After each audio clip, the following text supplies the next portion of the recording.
So the game plan was already in place. Like, so Sebastian Vettel heard all of this, was aware of all of this, and he still did what he did.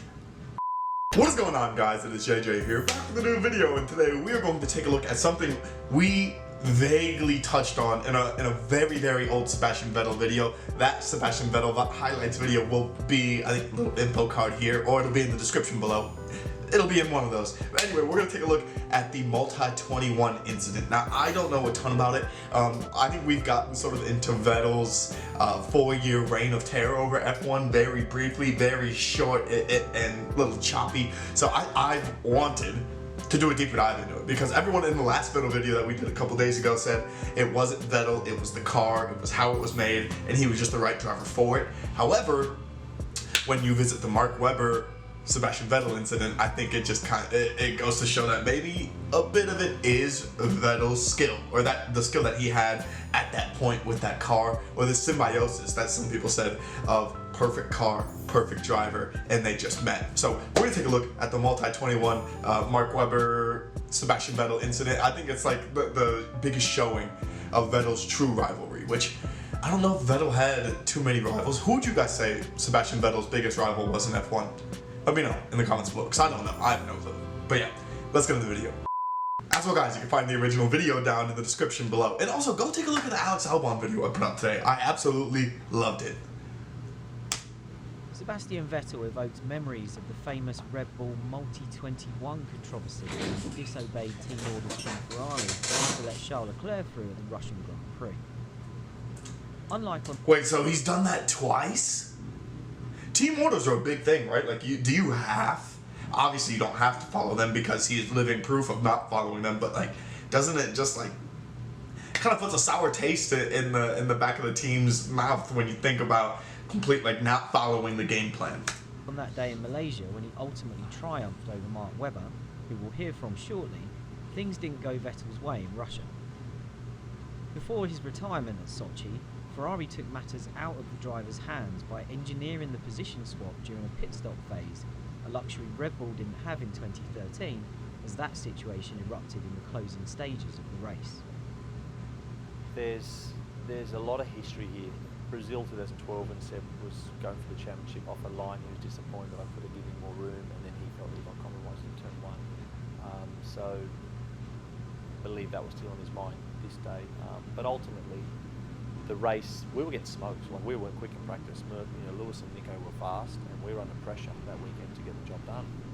Before the race, I said, like, obviously, if we get in a position today to start managing stuff, because we're on everything's on the obviously cooling. Malaysia, it's such a hard Grand Prix on everything on the drivers, and there will be a call after the second pit stop. We probably need to manage stuff, particularly tyres. And if we start unloading on each other, we're going to definitely.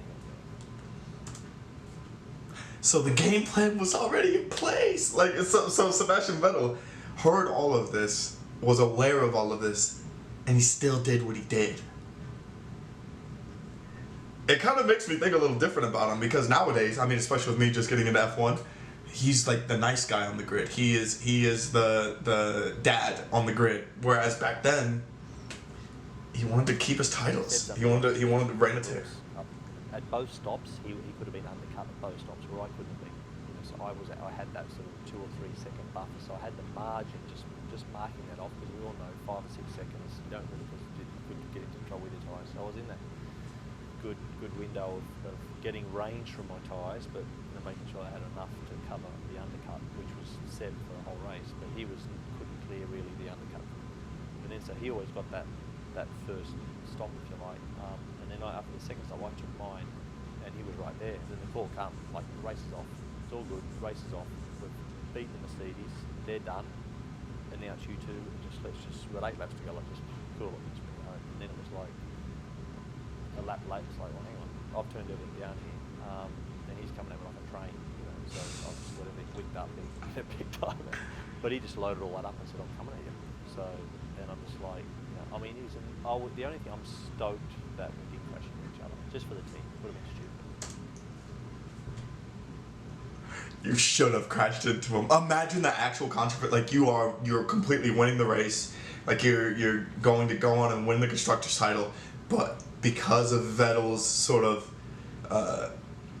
I mean, it would be both arrogance at that rate. You would have to have an ego to crash into Vettel because he's disobeying team orders, but Vettel is obviously showing his ego by coming at you when the team is telling him not to. Like, that, I would have done it. I'm not going to lie to you. I'm that type of petty person. I mean, it would be proving that I'm not good enough to beat him, so if you know someone's not going to be good, if you're not good enough to beat them, ruin it for them? That seems awful. That seems absolutely. Mark Webber did the right thing here. I think he did do the right thing, but still. He passed. I'm just like, I was torn with how we got ourselves in this situation. Such a shame. He then, apologised in and around the podium. He's like, we've got to talk about this. This is crap. This is what you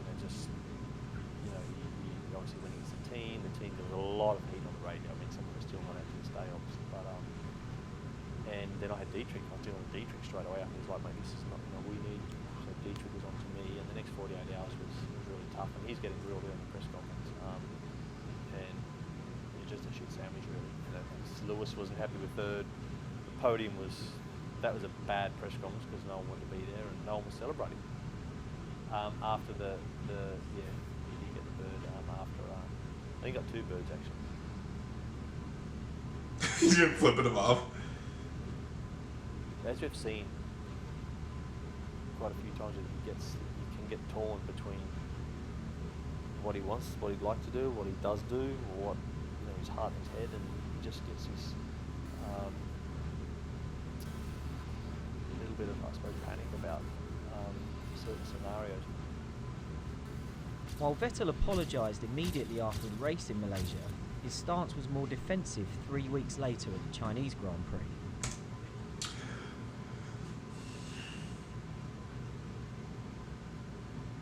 You know what? F1 needed it. F1 probably needed it this time. They were probably tired of seeing Vettel dominate the sport. They need some controversy. So maybe it was blown a little bit out of proportion. He was sorry to put his team in that situation. Vettel also said he didn't think what he did was that bad, and that Webber didn't deserve to win. Vettel didn't feel the need to apologise for winning the race. He said that was his goal, and in his own words, he succeeded. The incident raised questions over Red Bull's management of its star driver, with TV broadcasting a rather limp "this is silly, Seb" message from Christian Horner. Horner's leadership as team boss was called into further question when he was asked after the race why he didn't order Vettel to give the place back, and he said, "Do you honestly think he would have given it back?" That led ex-F1 team boss Flavio Briatore, who was part of Webber's management throughout his career, to say the saga was proof that no one was in charge of Red Bull. Really? He accused Horner of showing weakness by not appearing on the podium with the drivers, and he said any team boss with balls would have ordered Vettel to let Webber back through. He added that Red Bull was terrified to have a driver in charge of its team instead of the team boss, although he later claimed his quotes were misinterpreted and that he had a lot of respect for Horner.